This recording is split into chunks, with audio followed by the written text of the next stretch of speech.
Previously. 1, 2, 3.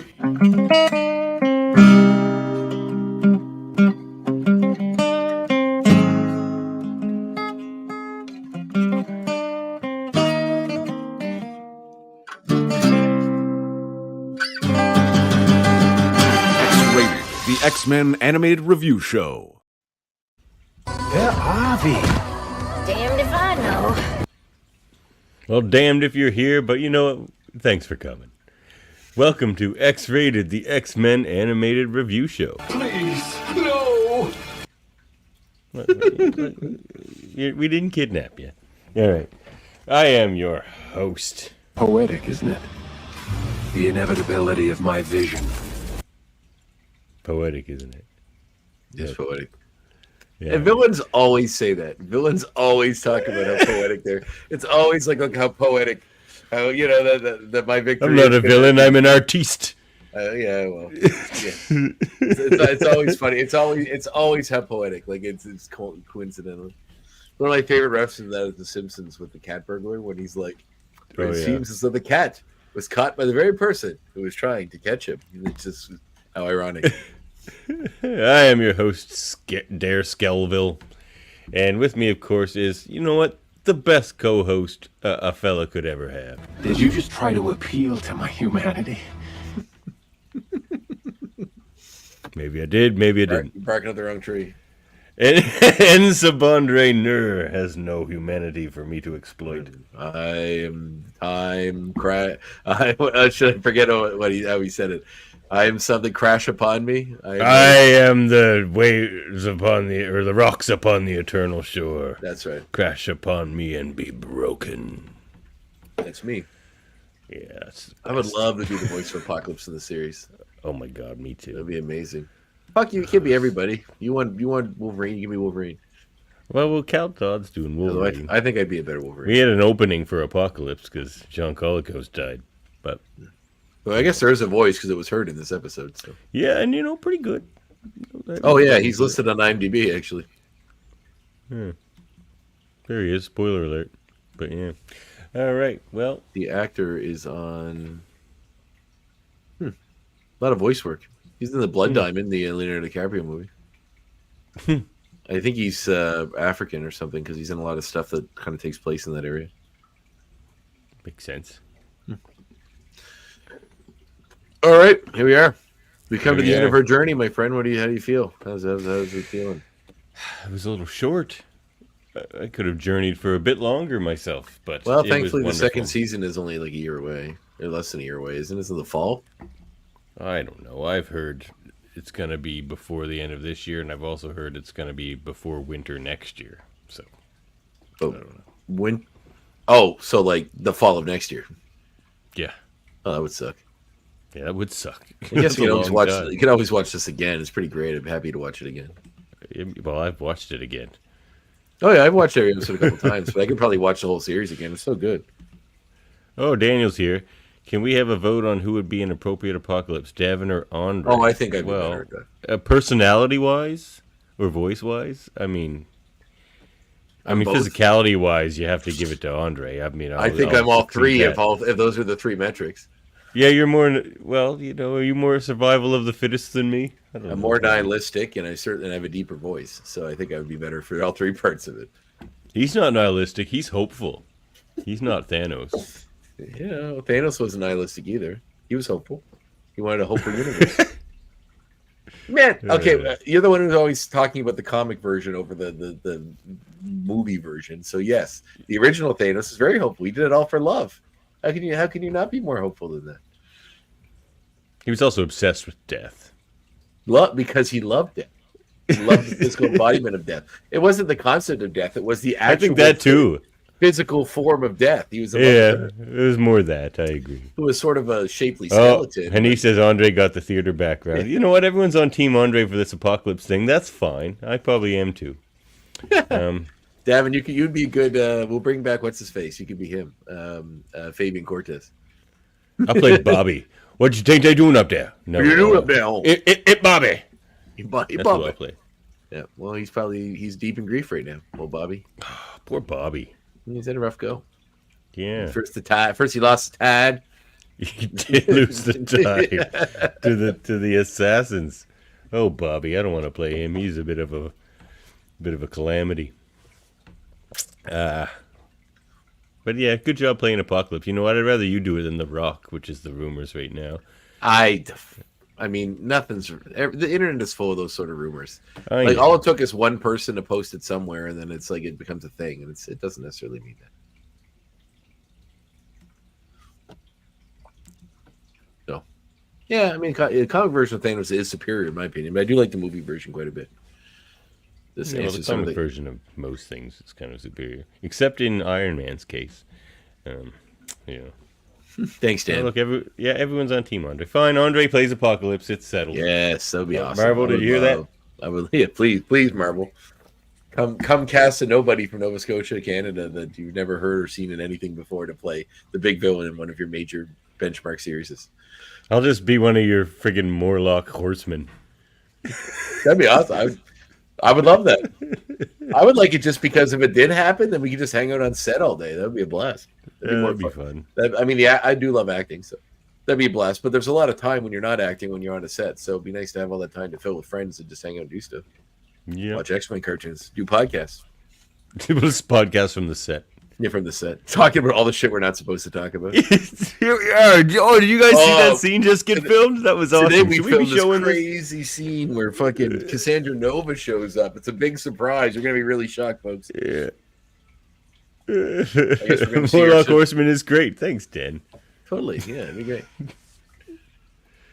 Oh yeah, Hanif, don't forget Assembled making of the X-Men 97 drops tomorrow on Disney Plus. We're gonna watch that for our season review. Do we know what next episode is? Oh, that is next week. Okay. Or the week after. I guess I still you have a potential. You have a potential thing, right? Change. Yeah. Right. Well, yeah, we'll see. So, there'll still be an episode next week, right? Yeah, we have an episode. Okay. Next week. I just wasn't sure if you meant something else. I see. I just thought because I knew that, but I wasn't sure if you meant that maybe you weren't something was coming up and it wouldn't be happening. No. I'm always here for the X-Goons. No, yeah, but you gotta live your life too, buddy. The X-Goons can wait a week late. or two. That's why we start late all the time. For once, it's not my fault. I'll happily take that. That's true. But remember, I actually busted my ass and got here back by 9 o'clock. Never forget. That's right. Except when they undo all of the most tragic deaths this past season, next season. There will be stakes. They will be traumatized by what Apocalypse has done to them. Yeah. And he can't bring all of them back. Like, maybe 4 at the most he'll bring back. Everyone else is still gone. I don't think they'll timey-wimey fix it all. Nobody cared about any of the other ones. They might. What are the 4 going to be? Like, it's going to be Banshee and, Gambit and, all the ones that nobody... that show would be worse. Oh, and probably Sebastian Shaw and then, somebody else. Well, they have killed in that big battle there. They did kill more than 4 people of consequence. So, some cool people will still have to stay. Marrow? Marrow's cool. But Marrow, Banshee... Madeline Pryor, I guess, would be cool. Moira. Yeah. Nobody cares about Madeline Pryor would be cool, but she was vaporized, so I don't know what Maddie would bring back. Yeah, but so was Banshee. So Banshee ain't coming back if being vaporized and so stuff isn't happening. Shaw, yeah. We saw Shaw's body. I guess if you wanted to do the whole Morlock thing, you could bring back Callisto, I suppose. I kind of wanted to see Horseman Banshee though, because then he becomes this zombie thing after he's brought back from being a horseman. Yeah, so he's just like zombie Banshee, and that was kind of a cool character too. But Sam's here. What's up, Sam? Yeah, Sean vaporized for sure. See. Oh, Ryan thinks Maddie comes back as the Phoenix. That would be interesting. Considering we just got a sort of return to that too. Anyway, let's get into the episode, I suppose. Let's get into the episode. All right, let's do this. All right, before we do. Previously on X-Men. Okay, what do we got here? No! Magnus! For the love of God, don't do this!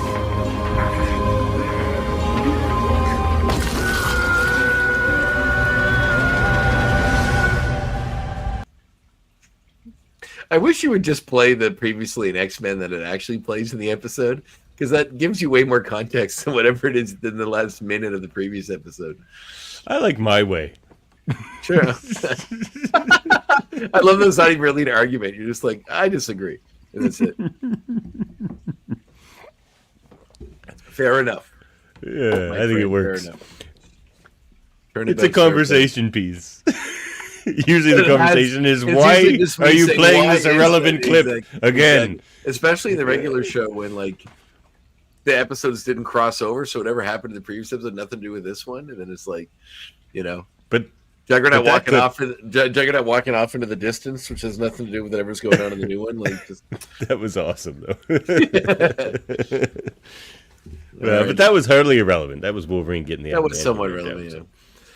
All right, so we get the intro to the show, which has some additional scenes, which I'm not quite sure which ones are from the last episode, which from this one. But we see Eric and Charles back when they were friends together, fighting off soldiers and stuff. We see the Phoenix freaking out, which is a more Phoenix stuff where she's like coming right at the camera. We see Charles listening in on the Hellfire Club, which I think might have been in the last episode. We see a bigger shot of Asteroid M, which of course plays into this one. Mm-hmm. So I think those are the most of the new scenes, but it's hard to keep track of them all, so keep adding them. MZ says Caldon said he recorded a 45-second scream. I'm surprised they didn't use it. The 45-second line. That'd be amazing. Can he hold his breath and scream that long? That's amazing. Shattering your eardrums. Good job, Caldon. Yeah. Well, we get a flashback to. So I'm guessing we've retconned that Charles and Xavier Magneto's. I guess it would be because when they hung out, they don't really explain what war this was in, right? So they said it was going on. They were both like relief workers for like the UN or something. So or like they were like some aid agency, like. So it could be any conflict, basically anywhere. It doesn't even have to be a large-scale war. It just could have been like a regional conflict or anything, really. Yeah, it could have been. We also see that Charles is drinking a beer, and Magneto's drinking a whiskey. So Magneto obviously has a better taste in alcohol. Well, I love both of those things, but yeah, but whiskey is a much more refined drink than beer is a commoner man's drink. The thinking man's beer. Yes, that's right. But anyway, there's a debate going on between Charles and Eric in the past about the existence of mutants, to which they both reveal to one another that they have mutant abilities, which is fun. Yeah, it's a nice little. I like what he says there. He's just like, "Yes, I read minds. Probably control them too. Not that I would know." Yeah, right. Yeah. It's like, well, then how do you know? Probably, yeah. Old Xavier up to his old tricks. Well, it's funny because it even sort of parallels their opinions of the world decades later. When like it starts by Magneto saying, "God, you're suicidal or sentimental. Maybe though, either will kill you." Yeah. So and and all the stuff where Professor X says, "What if I were a mutant?" and Magneto says, "Run and hide before someone starts dreaming of camps," and then he tells them basically telepathically. The line I like there too, he was just like, "No, but people, humans may want to be better, and we can all be better and better. The better world." He's like, "Humans don't want to be better; they're already the best at everything." Like, he's like, they even fight over who's the best victim. Yeah, like that's true. That's very true. They certainly have it tapped on the finger on the pulse of humanity. Professor X has they have a great line where Magneto, like Professor X says, telepathy, mind reader, likely can control them too, and bend their will. And then Magneto says, "Metal, it bends to my will." And then Professor X says, "Have you met others? I've met several, many alone, scared, and they will be feared." And Magneto says, "Hated." So like this word's filling in. Yeah. And Professor X says, "Not if you guide them, help them cherish their gifts, help the world see all that we share to being different." And then Magneto has a great line where he says, "Alas, my friend, in my experience, minds are far harder to bend than metal." Yeah, that is a great line. God, this is so well written. Bo DeMaio, man. I feel like we'll see him. Fine writer. I feel like we'll see him back. I don't know. Popularity of this thing. When my village used reason while others used tanks. Then forgive me, Magnus. Oh wait, that's later. My bad. But like that's the most David Hemblin he ever went. That Magneto actor. Like when he says tanks, go back into like TAS Season 1 and listen to when Magneto says, when they use tanks. He nails it. That's a David Hemblin tanks. Well, this is where, as this conversation grows on, we see an ocean rising outside the window, and we realize all this conversation's all happening within their mind. Where Magneto says, this is a violation, you're in my head. You know, Xavier says, you declared war against mankind, turned the X-Men against each other, allowed all this torment to fester. And, you know, he says, I don't want to do this, but I will wipe your mind. And then he says to do that would probably wipe out yourself as well. It's like psychic penetration would risk, you know, wipe both minds or shatter both minds. And then, Sounds like Onslaught, doesn't it? a little bit. But we don't really get that at the end of this, right? No, I didn't think we would. But it's like, they keep teasing it so much. I know, but like I would have liked it instead. I mean, it seems like the next. I mean, spoiler alert! Everybody's listening to this, definitely watch this. It seems like the next season is all Apocalypse. So, like, based on what they're giving you, also all timey-wimey. Like, season 2 will end, and we will be like right where season 1 ended, chronologically. Oh, probably, so like, but I mean, so that it will still have just created Onslaught, but we won't know about it until all. Wasn't Onslaught's body like, was Onslaught its own physical manifestation, or was it like its body from something? No, it's its own physical manifestation from both their psyches. Okay. So yeah, I guess we could like still Hulk get that punched from this. it into like physical form. It didn't even really like that's have such a physical form. Do you just hear that sentence he said? And this is what Hulk can punch really hard, Andre. He can really manifest physical objects through his punching. It's like the shoveler from Mystery Men. I punch well. I punch very well. Yes. So we see the ramifications of what's going on from Asteroid M, the psychic battle, kind of reigniting all of the power, because during the fight, when they're fighting telepathically, yeah, I think Kenny's right. I think they will hint him throw 2, and then we'll see him at the end of 3. People will start acting weird and like more dark and aggressive, and people are like, "Why is this guy such a dick?" And it's because Onslaught's just messing with everybody. Yeah, but we see the power coming as the psychic battle happens. Professor X uses Magneto's mind to reinstall the power across the Earth. So we see some great cameo shots here. Do you want to save these for our special moments, or just talk about them? Might as well just talk about them. Yeah, let's just talk about them. We see Silver Samurai. We see Iron Man and Captain America hanging out with President Kelly. Yeah. We see Daredevil, which is really fun in action. That was my favorite one. Yeah, he looks really good in this. I love the coloring. Like, oh yeah, so it reminds me. Do you remember when we were kids? There was a Spider-Man comic strip in the newspapers. Yeah. And on Saturdays, it was written by Stan Lee's brother. It was written by Stan Lee, and it was drawn by Stan Lee's brother. Okay. You sure? Pretty sure. Larry Lieber did the art. I thought Larry Lieber did the writing on it. Stan Lee wrote it. Okay. They used to put a bunch of them out in these hardcover volumes when they stopped printing them. I have like the first 5 before they stopped printing them. But I was hoping they'd do the whole series, but they never finished it, sadly. And now I'm afraid to go look online to see if it's still going on, because I'll have to buy them. But there were these beautiful like hardcover editions. I should have used one of those as my comic suggestion. But Cloak and Dagger we see. Yes, we see Cloak and Dagger. Hold on here, I'll bring it back up. And this, of course, cameo, which has consequences. That's later. That's later. That's much later. Yeah, sure. But we see Daredevil. Yeah. Yeah, we see Doctor Strange, who's working. He's using magic to work to do surgery when the power comes back, by candlelight when the power comes back on. We see Val. Yep. Then we cut back to Val Cooper, who is still under the control of Bastion, who is going off on a whole melodramatic speech about the Dreamer, all that sort of stuff. I have that. Built to die. Do you have that? Talk about nihilistic. This guy is the king of nihilism. Well, look, he's got some issues there, I think. I had that Dreamer one. Did I not load it up? Hold on 1 second. Yeah, there it is. Okay. Dreamer. Let's do it. I do have that. A dream as crippled as its dreamer, built to die. Yeah, which is rough, actually. Stillborns flapping upstream, draining yourselves dry so that the tide can more easily drown you. Not only is Bodemaio's writing amazing, but man, is Bastion cool. Bastion is such a cool villain. Very well Bastion. voice acted. So good. So the Spider-Man news And like, strip, what does he say? Like, it almost makes his like thing more about humanity, yeah, his whole thing is about people. Like, he's like, People are good. Too damn good.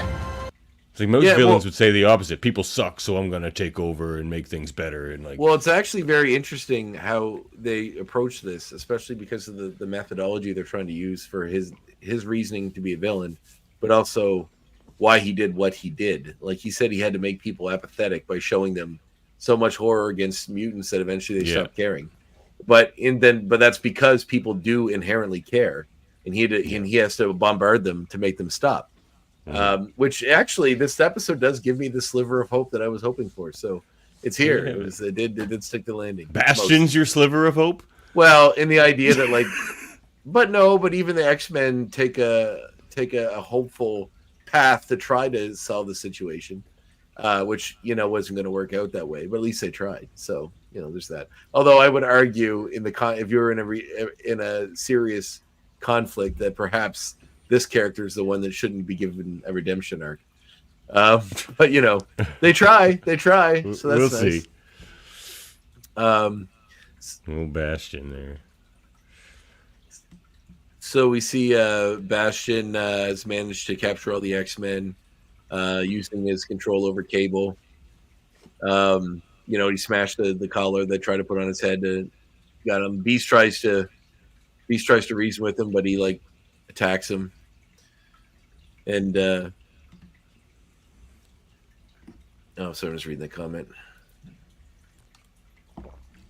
Hey, I was reading the comment. Oh. Yeah, well, there's both sides to that. His argument is an interesting argument. It's an interesting way to go for a villain, and not how I would think they would go for Bastion. But there's a great moment too in this. Like, I guess Bastion's supposed to I'm assuming he's supposed to. I mean, I don't know what Bodemaio's. You have to have him on the show to ask him. But his logic is very. And maybe this. Once again, I'm just talking my ass here. But the idea that like. What he says to Storm here, he says, like, do you think I like being programmed to do all this? I like what she says. Yeah. I have that here, yeah. Well, it's not right here. I think she says that later, doesn't she? But, I thought I had it. I might not have loaded that one up. Keep talking. I had to go back and check that, too. Well, it's kind of related to what he says here. Yeah. This is where he says that you just tried to appeal to my humanity and all that. Okay. What's this one? And then he says, I'm gonna have to, because of your guys' interference, I'm gonna have to skip to my final phase. And then I like the line that Ford says. He goes, "What, genocide and slavery isn't enough?" Yeah. Well, I could see, like, she's just like, he's like, I didn't ask to be born. She's like, no one is. That's why we can't begrudge them for being.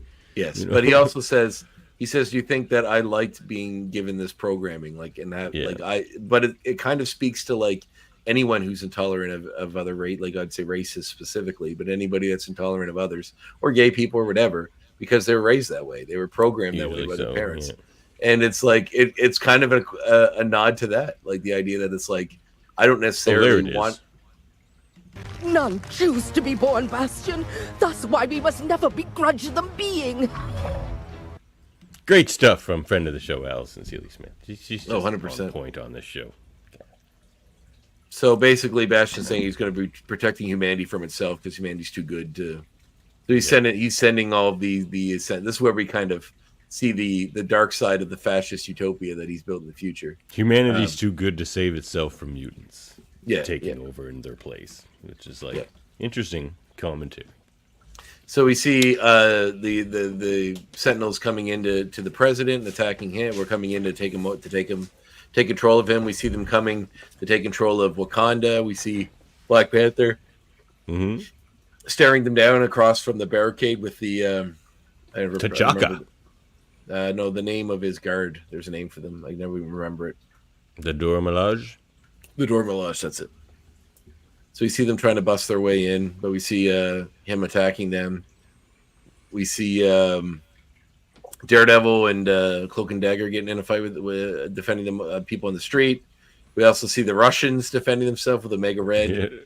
Yeah. What's his name? The Red Guardian. That his name? The robot guy. Yep. And the robot guy. I forget. He's one of the It's Red Guardian, isn't it? With Dark Star and all that part of that. Yeah, and Dark Red Star Guard or whatever they were called. Yeah, but wasn't he Red Guardian, or am I wrong about that? Red Guardian's one of them, but I don't know. Crimson Dynamo. Yeah, thanks, MZ. That's it. Yeah. Thank you, MZ. That's it. That's 100% it. Yeah. So then, we see that action going on, but then we also see fucking North Star and Psylocke and man, I loved that. Psylocke's just hanging out with Alpha Flight. I was like, I love this. I want that story. Why Psylocke's hanging out with Alpha Flight? Who's the black girl with Alpha Flight with the yellow headband? Oh, I'd have to go check. There's a girl sitting there amongst them. I don't know who she is. Oh, it's probably just Talisman. She'd be like native, not black. No, she looks black. Oh yeah, well I don't know. I have to find that image. But it's she's standing. She has a yellow headband. She kind of looks like the girl that was from. Oh no, I don't think it's supposed to be her. Did you have Definitely the image? Not supposed to be her. Well, I'm just watching on Disney Plus as I'm skimming through, so I could take a screenshot, I guess. But if you look up Alpha Flight on the X-Men 97. Okay, there it is. Okay, I see. Oh, that's Dr. Celia Reyes, I'm pretty sure. And who's that? Oh, she's a mutant. She hangs out with the X-Men. Hey, why is she hanging out with Alpha Flight? I don't know. Why is Psylocke hanging out with Alpha Flight? It makes no sense. I want that story. Because we want to see Psylocke again. That's why.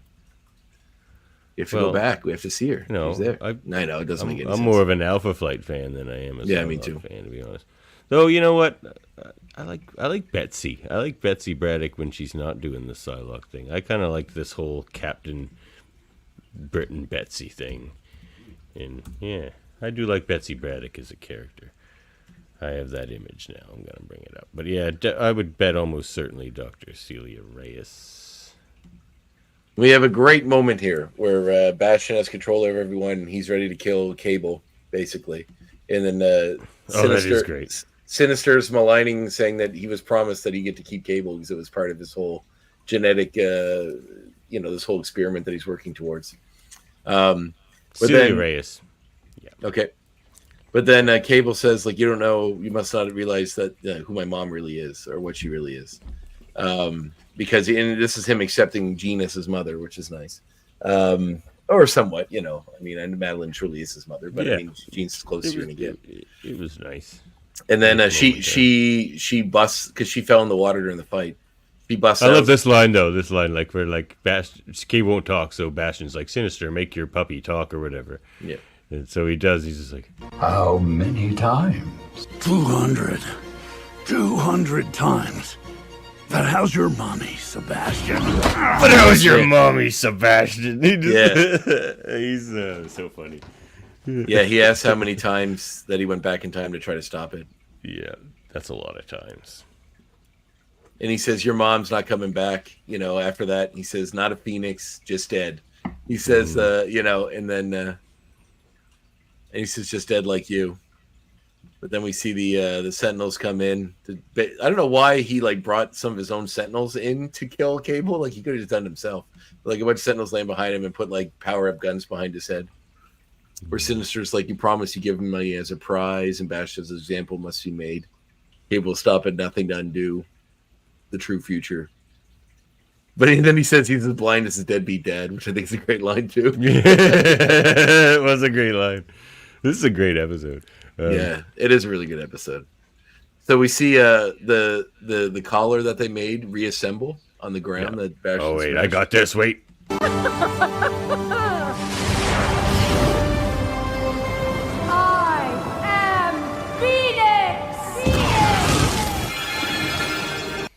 Sounds like the Sailor Moon sound effect. Bling! Well, look, there's a lot of anime vibes in this episode, so. Like, the most anime part of this whole show was this, when it's just those two staring at each other going, ah, for like 30 seconds. It was just like definitely like watching an anime. And then as Cable sees the ground, as like things start shaking and Cable sees the collar reform or the headband, he says, maybe you two should pay attention to what time is saying about my mom.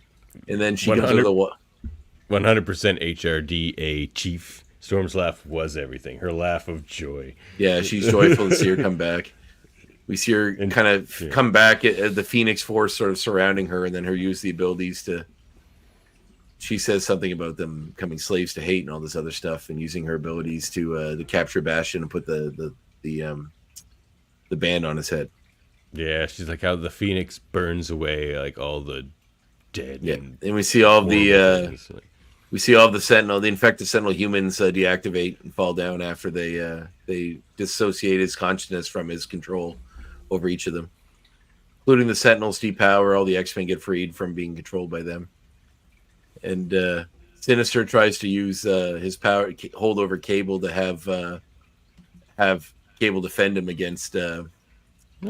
Switching aliases mid-show, Hanif. Very mysterious. And then Sinister, she pulls Sinister towards him and he talks a lot of shit. He talks about how he uses all this mutant DNA and stuff to hold his body together over time, and she's going to burn it all away. So she does, making him into this weird, fat, bald little kind of impish looking creature thing. It also breaks the hold he has over Cable. Well, it's like probably his. She says it's his true form, but it's like he's like hundreds of years old. So it's like he's all skinny and mottled, and like he looks old and stuff. Which is kind of like, show me my face. Looks the same to me. Morph is such a dick. I love it.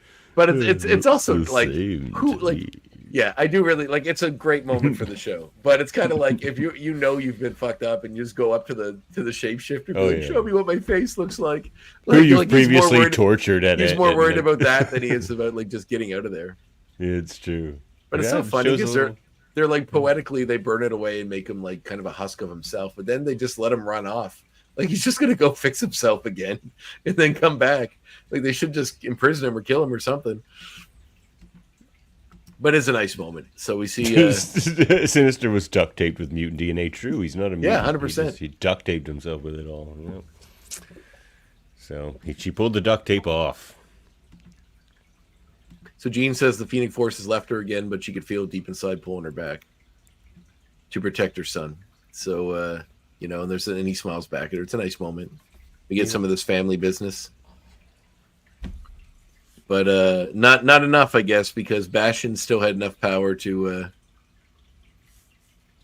take on his final form. It's funny, much like I guarantee you, Bodemaya was a big fan of Dragon Ball Z, because this episode gave me a lot of Dragon Ball Z vibes. That's what I'm saying, including final form. Like when someone keeps elevating up until he reaches his final form.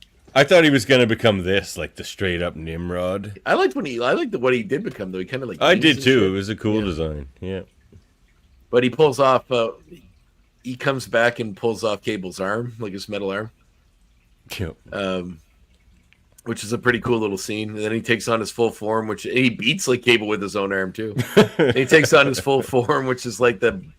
Kind of looks like a vampire a little bit, but he's almost like Angel. He's like this, and a bit Nimrod. It's like a bit Nimrod too. He's got the big V on. That's the pink V and all that. Yeah. He says he'll tear that rock from the heavens, hurl it to Earth, granting humans the same mercy that they gave his clone mother, Extinction. And he flies off to space. The Cable's pretty hurt, basically in death's door. Oh. We see them trying to get back to Earth. So they got Magneto bandaged up in a coma beside Charles, who's also in a coma. They're all comaed out. Wolverine's in a coma. Everyone's in a coma. Yeah, I remember you were like, next episode will be Wolverine's big whatever. And I was like, no, next episode. I thought they might do it. No, they're just the next they episode. They didn't have time. Bringing him back there. Of course they don't. Yeah. And although I'm guessing by the end of this, he's still in the present. We'll see. But anyway, we. Oh, that's an interesting theory by MZ. Bastion stole Cable's time travel by ripping off his arm. Yeah, well, that's a lot of, I mean, honestly, you can make up any reason you want as to why these things go the way they do, but until they tell you on the show, it's not. It's just none of it's sure, which is fine. But yeah, that's right. Rip off my arm, fine. Don't beat me with my own arm. I'd rather die, says an Eve. That's very funny. All right. So yeah, where are we at? Look at the storm image. Isn't that great? Well, in their mind past thing, Charles and Magneto keep trying to connect. Magneto forgets a lot about him, and Charles is trying to help him get back his memories of his life before. And then eventually, well, there's some stuff in between, but that's basically what starts here. And then we see them. He tells Magneto to, Wolverine's like on death's door essentially, and Cyclops tells him to do the best of what he does, which is heal. So good, but he's all fucked up. But then she see her get a message from Jean saying that Bastion is en route, basically. The scrambler worked, but Bastion's coming to mess them up. But Cyclops knows that he hurt Cable. But then they both get a message from Charles from his astral plane thing, where he said he's trying to help put Magnus's psyche back together after the psychic attack. But the stakes are getting set up here essentially, which is Then they're basically waiting for Bastion to come. They're standing there watching him as they come towards the station. This is a big pink like meteor heading right towards them. So they're trying to figure out how to stop, and then there's a big throwdown fight between Bastion and the X-Men, which is pretty nice. Sunspot there. My name is Sunspot. Yeah. And Rogue gets a lot of moments to really fuck him up too, which is nice. Oh yeah. They fight like on the moon, on the surface of the. Oh yeah. Are they on the moon, or is this in the, or all in the asteroid? It must all be in the asteroid. Yeah. Okay. So this is something I didn't pick up the first. Oh no, they're on the moon. No, they go to the blue area of the moon. Yeah, because there's like an apocalypse temple on the moon that they fight into. It looks like an apocalypse temple based on the face that's on the wall that's carved into the side of it. But you see her notice it for a second during the fight and kind of realize that something else is work here. But she's kind of stuck with fighting Bastion. It's a great fight. It's a big elaborate fight, but it's kind of saved by Sunspot. Yeah, and it looks really cool actually. I like how the Kirby crackle around him. Yeah, I love it. Yeah. He's got one of the coolest designs. I always love that design. That's why I was like so bummed at so many episodes where he's just, I'm not going to go into Sunspot. That's why they did it. It's like saving for the end. It's so awesome. But yeah. But yeah, they're all ready to look at that. Look at that team. Well, they have bigger issues too because basically Kelly decides he's given options by saying, well, the mutants were pushed. Look what happened. Look what they did to them. Blah, blah, blah, and the next one are trying to help, but then blah, blah, blah. So then Kelly decides to send fucking nukes once again to Asteroid M and fuck them up. Yeah, that is a nice line too, which I forgot to say, James. Thanks, Jameson. Yeah. Where Scott tells Wolverine, don't break her heart, which means like he knows that she'll be heartbroken if Wolverine dies. So we see... Yes, fair point, Jamil. They told their story in 10 episodes. Sure did. So T'Chaka's, governing for peace, and so is Captain America. Everybody doesn't want him to send the nukes, but he makes the decision to send them to Asteroid M again. So it's like, once again, it's like this humanity's always making the wrong choice. I mean, I guess given what they're fading with, but anyway, Charles tries to reach to Magneto and kind of discovers some of the insight as to why Magneto is so hard is because everyone he loves basically leaves him, including Rogue, which is something that he was very upset about, but wouldn't let himself reveal, I guess. And Charles kind of gives him the whole speech about the chosen family over the, that he's there for him, that he always should be there for him. And a nice moment where they kind of helps him put himself back together. Yep. And like his parents were taken, and all these things that made him into the man he was, basically. So it's a great amount of fight there. Then we get some even great fighter action with Bastion and Nightcrawler and Bastion and Jubilee. Remember, do you have the line where he says when Jubilee's fighting with her powers? No. Oh, that's a great line. Luckily, this ain't our first Whoops. time. Wrong one. Oh, that's way later. Yeah, that's way later. No, I don't have that. Oh, he says, "What are you gonna do to slay me with the 4th of July?" She's got all those fireworks battles. Yeah. And Cyclops goes toe to toe with him, but can't quite take him out because he's too fast. But then he's that's when Jubilee kind of makes a stand against him, and crush him beneath parts of the. You see him getting more and more fucked up throughout the fight, like his eyes. All like one eye is like a cybernetic one, and one's human. But then the human one starts getting more just the eyeballs. Oh, yeah. It gets pretty gruesome and a bit like a horror kind of design. I love the horror aspects of this. Yeah, it's so cool. They do horror well on this show. Yeah, he has so many good lines. He says, "Call yourself a team. You call yourself a family." He said, "You only work together long enough to die alone." Like it's just it's so good. He says, "Behold my family," and it's a sentinel.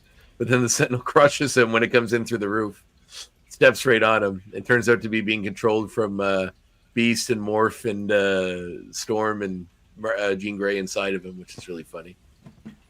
And because he makes a joke when Beast has a great line here where he says, "The Greeks do love their Trojan horses," and irony. Yeah. That was a great line. I should have got that. It's a really good one. And irony. And irony. So he says, "Forge is tending to Nathan. He'll be all right," is what Storm tells him. But then Bastion busts his way out of the from underneath the Sentinel foot. But then this is where the bit of hope I wanted was. Yeah, Jubilee did fuck him up really good, which is good.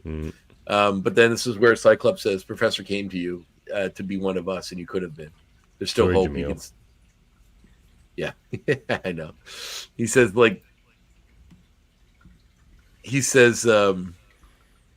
says, your parents were too scared. That's why they wouldn't let you go with them. But your parents were human too, and this is kind of sinking home the whole storyline about Scott feeling about his own being a dad and stuff. Where he says his parents, own father. Yeah. He says, parents are humans too. They mess up. He says, you have a future. They have it crushed down in you and all this expectation and all this sort of stuff. But he does reach out to him and try to actually turn him to their side. Yeah. Which is a little bit of hope that we're hoping to get here. But anyway, it was Storm who keeps reiterating, "You could have been one of the first X-Men." Yeah. Yeah. Even though he wasn't a mutant. Yeah, he was. He's a technopath. Yeah, but it's because he's inhabited by Nimrod or whatever. So then they recognize the Magneto protocols, basically, because all the missiles are heading in, and they start blowing up the asteroid. And the mutants, all like the X-Men and everyone, start trying to get out of there. Jean Grey puts a bubble around them, and they hit the core of the asteroid, which makes it all basically start to explode. We see Bastion try to escape, but basically get incinerated on his way out. They try to save him, actually, but he refuses. Which is the standard villain thing. They're always there's always some big explosion or some big wave. They're like, "Just take my hand. We'll save you." And then he's like, "No, never. He'd rather die than accept the help from them." And it's funny because they say, "Bastion, come with us," or "Take my hand," and he just goes like that, which I like. He kind of wasn't even a comment. He just kind of half laughs at it. But he tries to fly away, and then you see him get incinerated amongst the whole asteroid get blown up, and start crashing towards the Earth. Just a big moment. We see they're trying to make it to an escape pod. They're hovering. We see Jean Grey Jubilee and Sunspot kind of reconcile. Mm-hmm. We see them catches her from falling at some point. Well, they're trying to figure out how to restore the orbit of the asteroid. And Beast has an unconventional idea. He says we might just be able to restore. Save humanity from, a dinosaur's fate, which is nicer. Although I think, So we see them talking to Forge through the speaker, and he's trying to help them, but he thinks it'll fry the jet. We see Cable kind of hanging out, but he gets a psychic image of Jean and Scott telling them they're proud of him because they think they might not make it to Earth. No, they're all sucked. Jean Grey put a bubble around them all, which is why they're okay for now. But Cyclops says, has a nice moment with them where they don't think they're coming back. And he says how in the future, everyone talks about how the X-Men were these heroes, and it pissed him off. He never got a chance to be a hero with them. Because, which is, there's all this great character stuff here. It's super beautiful. This is a super loaded episode. Yeah. Well, it's the end of the series. It's quite long as well. It's like over 40 minutes, I think. It's the end of the season. It's got to be. Yeah. But we see Jean show. She says that Jean always said you had my eyes, and then she shows him what his eyes look like without the ability, so he can see. And she says they're good eyes. They're yours now, and they love him and all that, and they disappear. So we see everyone on Earth seeing what happened, and the flotsam and jetsam of all of this with we see them, various people watching on TV, including Peter and Mary Jane, in their classic costumes from the original series.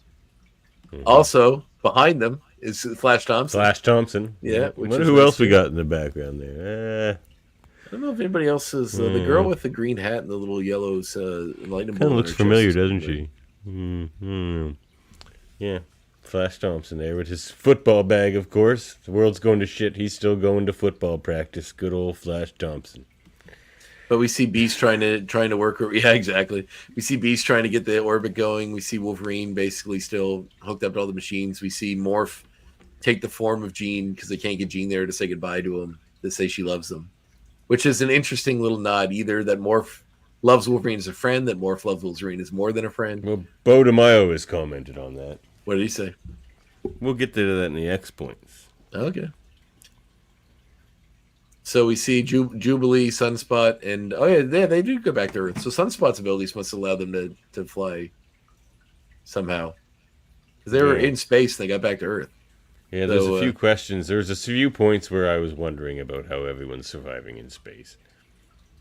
Well. So we see Magnus and Charles eventually come back to terms, and he remembers who he is, and they rebuild the psyche, and they so that he awakens on the asteroid, and starts using his ability to stop it from crashing into the Earth, and then everybody cheers because the Earth's not going to be destroyed from the asteroid hitting it. But Magneto once again saves humanity, who just tried to kill him again by sending the Magneto protocols for sending all the rockets. I love how they're like, we got to stop the guy that can control metal. Let's send metal rockets after him. They never learn. I mean, they built plastic sentinels, but other than that, they never learn. So he starts to take it back into space, but then it teleports away. There's this big kind of, it looks like an explosion, which I'm sure is what the Earth thinks it is, but it seems to teleport out of existence somehow. There's this big purple thing that takes the asteroid away. And Jubilee watches from Earth, and Forge watches, and they think they're all dead. The signal's gone, and Val Cooper's with them as well. Still, if she's Mystique, it's gonna wait till next season. Man, she's not Mystique. Get out of here. Get right out of town. Well, why is that so absurd? You're like, oh, well, there'll be this guy from this thing from this comic. Because Val Cooper is already a character, and for me, for her to be Mystique, it adds nothing. I'd rather it just be Val Cooper and her and Forge go form X Factor. But then why does she care about Rogue being with Magneto? Why did she care? Because it was an X-Men. It was an X-Men joining with Magneto in that moment. That was her whole thing. She was part of Operation Zero Tolerance from the beginning. Or at least enough of it to be around, so she knew what was coming, or parts of what was coming. So she turned on them. She changed her mind. No, that's dumb. I don't know. I feel there's more to it. She also really seemed to care. Mystique. She also seemed to really care about Magneto and all this other stuff that But other than that, what's the point of it being Mystique? Other than she was wondering about the relationship between Rogue and Magneto, and what's the point of it being Mystique? What's the point of it being Mystique? Yeah. Because it'll tie into something else. She's working for Apocalypse or something else that's a bigger plan. That was my theory, was because she's working for Apocalypse before. I don't know. So there's just and it so could much be going on around Val already. It just that might be why they didn't reveal that this season. But we'll see. There's still hope. I still got hope for it. So anyway, we see Forge is listening to the radio about how extremists in Santa Marco are talking about the second coming of Magneto. They're almost making him out to be like a religious figure. And Hanif was on your side, but after the Magneto was right, he's convinced she's Val. Yeah, and she probably is. But it was a nice thought for a while. So then we see Forge going through the notes of all the presumed dead people on the wall. We do see some fun references to some. I got that, I think. Yeah. That's a cool image. Yeah, so we've got, who we got here? We got You can see Scarlet Witch is off-world. Exodus and Shadowcat are still alive. Magic's still alive. Dust is still Yay, alive. Kitty. Oh, I hope we see Kitty Pryde. And that'd be awesome. Dust, that would be cool. She's still alive. Archangel's presumed dead. Havoc's alive, so we can have the family reunion there. Archangel's Iceman's presumed still dead? kicking. Yeah. He'll be back. He's probably going to be one of those horsemen. He could be a horseman, yeah. Well, he was already. Exactly. So then Bishop Colossus still kicking? Yeah. He wasn't in this season, really. So No. So we see Bishop surprise him. He pulls a gun and says, like, he's a stranger. And Bishop says, oh, we're actually friends. You just don't know it yet. He says his name's Lucas But look at Bishop. that. Scarlet Witch and Quicksilver are off-world. I like how Cable is AWOL. Who would have Does that given mean the Avengers are off-world? And they're off-world with the Avengers? Maybe, but we know Iron Man and Captain America are still on Earth. That's true. So I love how Cable says AWOL, which stands for away without leave. Like, who would give him leave? Absent without leave. Who would give him leave? He's not, Forge. Future Forge. All right. But Future Forge didn't work with Cable. He worked with Bishop. That's true. Ascani. So then Bishop says that the X-Men aren't dead. He says that we are going to be friends. You just don't know yet. In the future he is. And he says that the X-Men aren't dead, that they're lost in time, and they need the two of them need to work together to find them. And so he's like, someone sent our friends through time, and now we got to go rescue them. Yep. So then we see where in time they're lost. We see a group of them, which seem to be, let's see here, we got Rogue, Nightcrawler, Beast. So just Rogue, Nightcrawler, and Beast? I guess Wolverine would have been with them. It's everybody Magneto. else, right? Right, and Magneto, or in the past. I guess Professor. Professor. Do we see Professor X there? Yeah, Beast is carrying him. Right. But we don't see more for Wolverine. No, we don't. I think they're still in the present. Like here, just still sitting there. They were on the asteroid, weren't they? Yeah, well, maybe they're still in the present. It all got split off in different ways. They could have went to a third option we didn't see yet, so who knows? That's true. Anyway, so they're deep in the past in the Egyptian times. And then we see that in the future, Storm, Wolverine. We haven't seen Storm either. Storm, Wolverine, and Morph are missing. Right, so they could have their own side story somewhere else in time. Oh, that's a cool team. I want to see those three hanging out doing adventures. That's true. They could be the eventual horseman. No, not Storm. No, Storm is not allowed to be a horseman. No questions. Those three in Gambit would be interesting horsemen because they were all in the control of for sure. Sinister before. Man. Oh, I don't like this at all. Oh, come on, it'll be cool. So anyway, we see them in the future. They're lost in the future. In the past, we see the X-Men see this mutant with red eyes fighting off a bunch of enemies that they assist. They introduce themselves to him, and he introduced himself as N-Sabbath Noor, or N-Sabbath Noor. Wait, well, did we skip the people in the future part? I'm just about to say that, but you said I had that, so I was waiting for you to play the clip. Do not fear us. What is your name? My name is N-Sabbanur.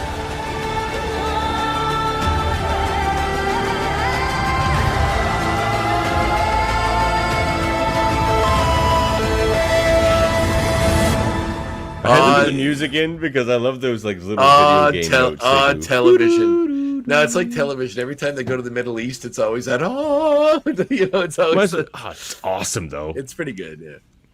So anyway, then we see that in the future, Jean Grey and Cyclops are approached by like some kind of marauders class of people that are led by Madame Ascani. Is that what she's called? Mother Ascani, who's Rachel Summers, I guess, for those who know stuff about comics. Rachel. Yep. About the X-Men. And then actual daughter of Scott and Jean. Not and Scott then we see that with her is Nathan, who is like a teenager, a young teenager, it looks like at this point, or at least like a 10-year-old, 10, 11-year-old. But they seem to be listening to him already. Like he seems to be like almost the leader. Well, I have an X point about that, and I'm sure you probably do too. But well, end of episode. Oh, and then we get a brief credit sequence. Well, we got hold on now. One clip here. You may call me Mother Ascani. Mother Ascani. Yep. And then we see through the credits. If you wait a few minutes, we see in the ruins of Genosha. We see you don't see his face, but it's obviously Apocalypse sifting through the rubble.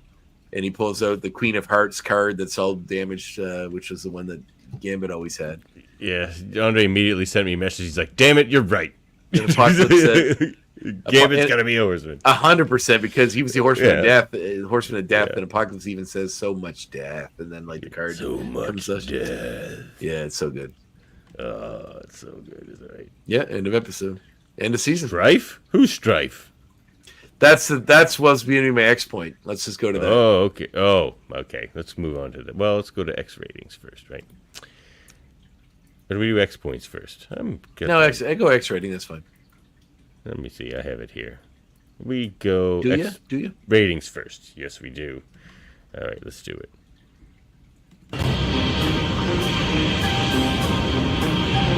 Each of us will have to look into his own heart and decide. Each of us will. Sound out in the comments. What do you give this episode, X-Goons? Oh, Andre, what do I give this episode? A 10. I do. I know you do. It was amazing. It was an amazing episode. It's a fantastic episode. I could find no faults with it other than the space thing and how they were breathing. But I got to go back and watch that closely. There could be some detail there. I got to go back and watch that more closely. But there's a few times I'm watching. I don't know if there was, but it doesn't. I don't know. Yeah. I feel like maybe they're still on the blue area at that point. Maybe they're still in a gene bubble. I got to go look closely. But when they were fighting in space and Rogue was kind of saved by Sunspot, he was in space and he said something to do with his powers allowed him to be in space. Yeah, I can see Sunspot being able to fly. So he may have been able to shield Jubilee to bring her back to Earth is all I'm guessing. Okay, that's a good theory. That's all, because he was fighting in space, so he can survive there, and I'm guessing because he could hold Jubilee and stuff, and he was like all fiery before, so he must be able to hold on to her. Yeah, I wonder too. Too late, Lucas here to give it next. And we got a 10 from Jamil. We got a 10 from Hanif. We got a 10 from MZ. Looks like pretty unanimous stuff. Well, that's unfortunate because I give this episode a 2. Lucas gives it a 10 as well. Yeah, a 2. You make me sick. 2 times 5 for an X. That's great. It was a great, and wow, what a second season it set up. Like it's just gonna be craziness. I can't wait. I hope it's this fall and not next fall. Yeah, well, this fall seems too soon. Like that they wouldn't have it ready, but next fall seems too long. But they've already recorded it all. Yeah, but animation takes a while. Now the new style of animation, it's a lot faster. No, that's good. It's true. It's not like a reboot. Or like Reboot, it took them like a year, or even like original. Like this, this is all computer stuff. So it's hand drawn. I don't know how much hand drawn compared to computer. It's a combination of both. I'm assuming. But it'd be good to get somebody on to answer that. I don't think because they said it's animated in the style of Archer, which I don't believe is hand drawn. So, do you want to answer this question? Well, it may have. I feel like it just ripped holes through his whole body, so the wiener may have gotten it a little bit. But Wolverine does still heal even without the adamantium, so I'm sure his wiener will heal. Pain scale pretty high. I'm gonna go 10 on that. Yeah, probably. That's probably why he's in a coma. He's probably in shock from all the pain. Yeah. All right, let's get to those PEX points before I forget the things I want to say. Jamil says next February. Yeah, next February would be all right, but I'm still here in a fall, either this or next. Well, all right, let's get to some sweet X points, because I got some. Sweet X points. Sweet can. They grabbed her. Sweet can. Sweet can. Just thinking about her can. Sweet can. Sweet can. So, Mr. Simpson, you admit you touched her can. Mr. Simpson, your silence will incriminate you further. Mr. Simpson, back. Mr. Simpson, now! Hello, Mr. Thompson. All right, that's a whole other episode. But it's All great. right. Yeah, I know. All right. All right. My next point. Who's going first? Go for it. Theory that the Cable we meet in this world is Strife, because he has no techno-organic virus anywhere.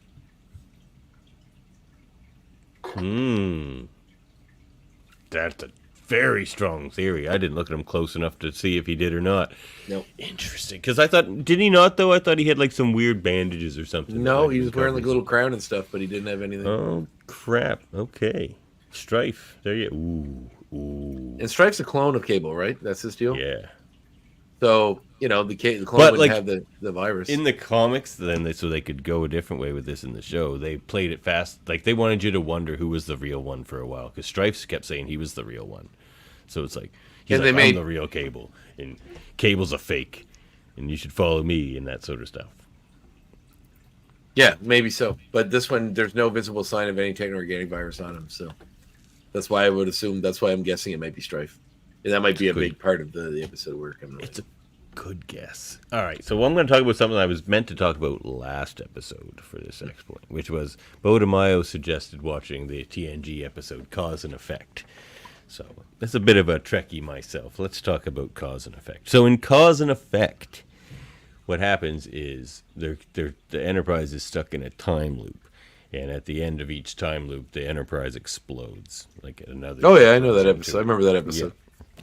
But each time, it keeps happening, so who knows how many times that we don't see. But eventually, because it's happened so many times, they start to get some sort of, not so much memory, but intuition. And like things they feel like deja vu to them.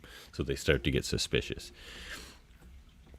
So if, like, that's the clue, maybe that's the sort of thing that's going to be happening in season 2, where we're going to be stuck in these time loops that they're going to keep failing, and like they'll keep losing this battle over and over again, but they'll like learn a little bit something from it each time, and eventually or maybe I guess that's what Cable was doing, and that was the reference, or what Loki does in the entire second season of Loki. Yeah, true that too. So that's cause and effect, though. So interesting. See how that ties in, though. I mean, that could be a reference to the Cable's 200 times of trying to stop him, but like, yeah, that could be. That actually probably would be a reference to that, which is cool. Yeah. So, Cause and Effect. Go watch it. Good episode. All right, my second next point: the Magneto Protocol dossier. If you quickly glanced at it, they had a list of alter egos for Eric Lyncher, or alter aliases. They include Ian M. As being Ian McKellen. They also have Michael F. for Fassbender, and David Hemblen's full name is listed as one of his aliases. Which is nice. Awesome. It's a nice little nod. I thought so too. To the history of the character. Yeah.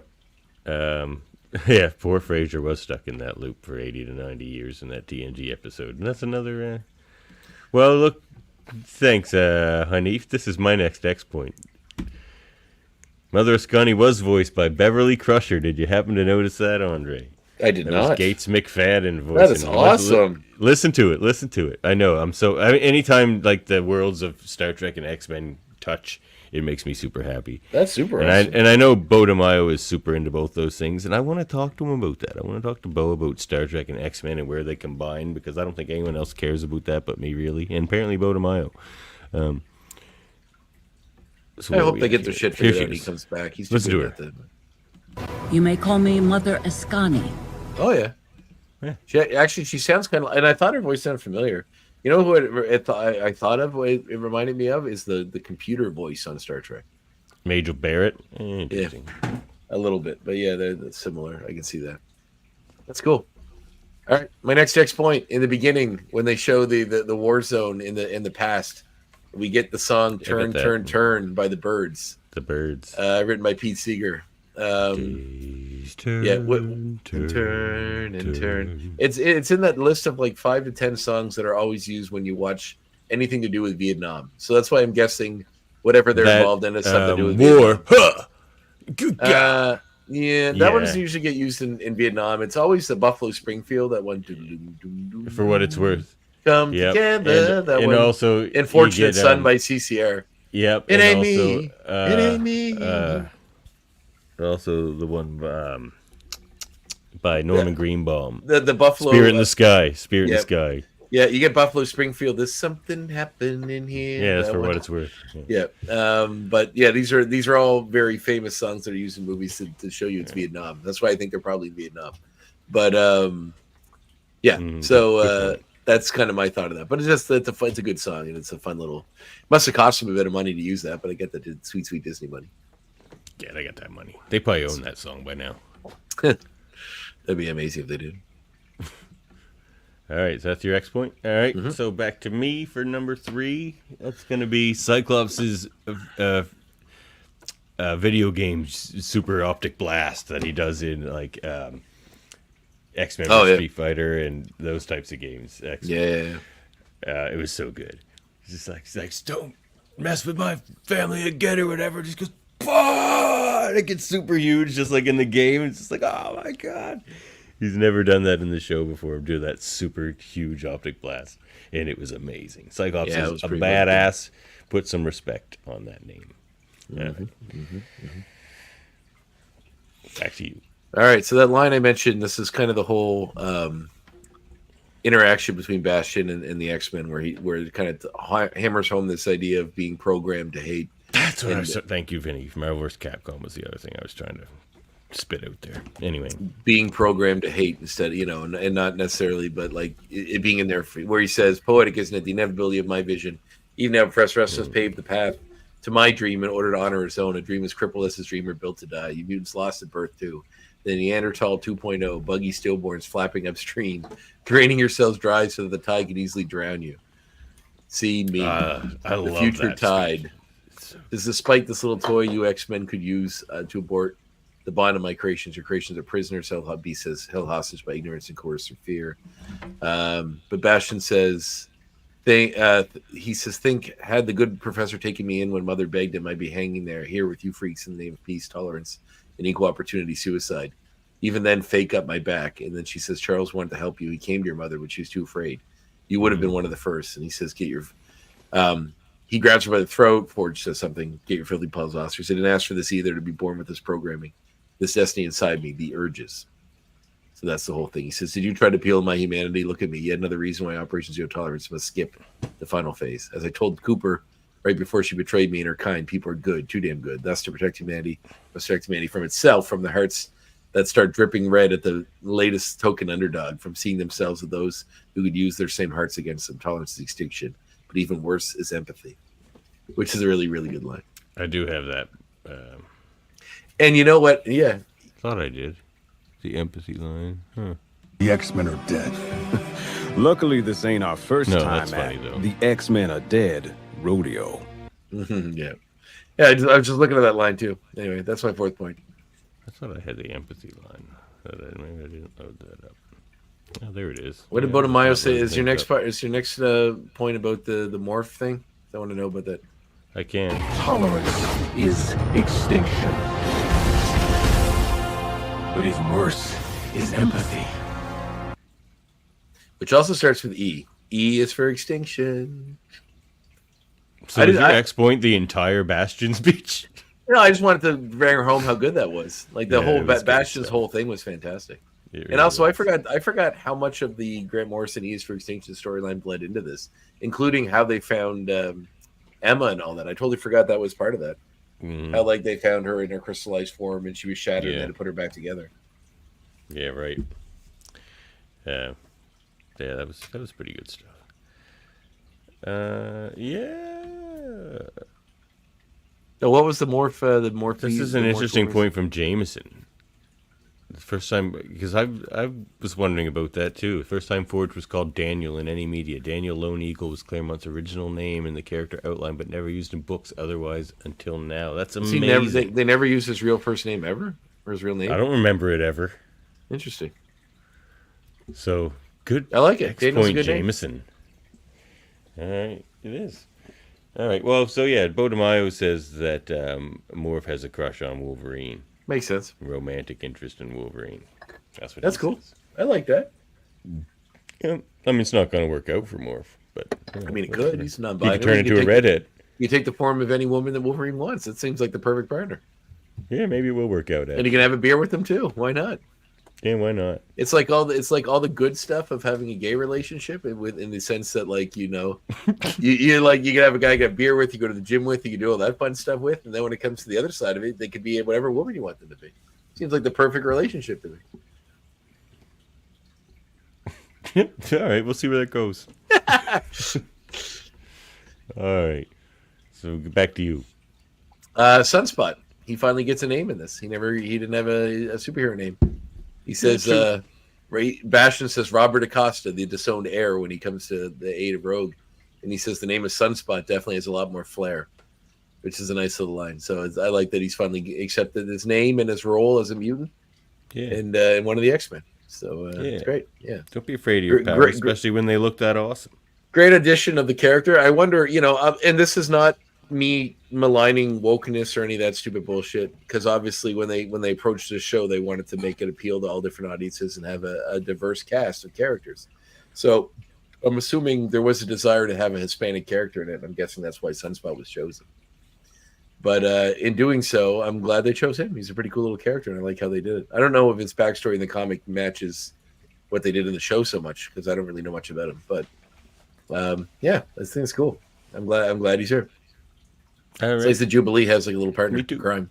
And, it's closer to having like a New Mutants team. Like, that'd be cool. Yeah, and maybe that'll come to it eventually. Yeah, they did show like a Magic old enough. It'd be nice. It was just a morph. It'd be nice to see Cannonball come back too. Have we? Oh yeah, we did see Cannonball. He got a whole episode. He did have a whole with terrible animation, but he got a whole. It wasn't episode. Great. Yeah, it wasn't great. Let's get a redemption arc for Cannonball. Yeah. Well, I think and maybe with Cable getting more of a center point in this, an X-Force episode or something, or even spin-off. Like, what if we got an X-Factor spin-off or an X-Force spin-off show? I almost made that an X point. Like, we have Val, we have Forge, we have that list of Forges there. Havoc's still alive. He's still there. Quicksilver's off-world, but he can come back on-world to join that team. For X-Factor or awesome. X-Force? X-Factor. Well, we already got X-Factor. We saw them in the show before. True, but you said X-Factor, but you meant I said X-Force or X-Factor. I said both. Yeah. Oh, any of those guys getting their own spin-off show, that'd be sweet. Or even Generation X in the proper way. Get a proper version mutants, of it. Yeah. Let's bring it on. Let's get some spin-offs. Like, this could be the X-Men world. Like, I want to see X-Men live action in the MCU too, but if they just want to like make an X-Men MCU in this form, I'm fine with that. Oh, I'd be very happy to watch this as much as if they kept doing such great stories, great animation, spinning out sort of stuff. Yeah, spin it into my next X point. So how many was that for you? 4 or 5? 5. Right here, last 5. So my last one is this, in which Bo DeMaio did comment on. Yeah, so if you remember how that series ended. Yeah, I know. I said that too. I was thinking about that as well. Yeah, so apparently Peter found Mary Jane. Yeah. And then Bo DeMaio commented on it. He goes, yes, Peter found Mary Jane. So if they ever make the comeback, he's just changed that whole landscape. If they ever did a Spider-Man comeback. It could take place before all this happened. If they did that in this true. Timeline. That's true. There's ways around it. Because he was going to find her eventually. Well, they had a whole Spider-Verse essentially, where him and all the different Spider-Men teamed up to stop another rogue Spider-Man from the Marvel Universe. And that all started because Madam Web was taking him to find Mary Jane, but the first step was to go help all these other Spider-Men. Well, first was the Secret Wars, and then after that it was to go help the other Spider-Men battle Spider Carnage, which they did. And then afterwards she's taking them to go find the real Mary Jane, who was lost in a portal that the Green Goblin had a machine that made portals. She fell into one off a bridge, very much like when Stacy died.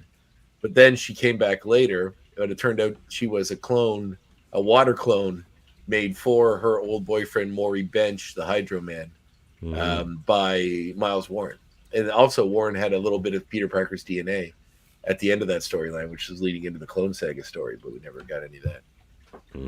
But we could. Questions wants to know if we think they'll do Onslaught. Oh yeah. 100%. It seems like they're very much leaning into the 90s X-Men comics, as well as and Grant Morrison. And best storylines, some of the best X-Men storylines. And, Claremont stuff with life, death. They're all over the place. It's like they're mining all the stories that are left. I mean, because so many were mined in the original series. But there's so much more because of all there's so many more. All the stuff that's happened since, yep. Since the show ended 96, I want to see the Krakoan era. That's what I want to see. Well, you're gonna be won't forget that, but yeah, you probably go. But or the Australian Outback era. Give me that. I like to see Wolverine and Madripoor. We didn't get any of that. I like to see. I want to see Patch Wolverine fighting Joe Fixit and I fucking also want to see Madripoor. Patch and Joe Fixit. That's That'd be a great awesome. idea. Yeah, that would be all that. awesome. Let's get that. Get on that. I'll play Joe Fixit.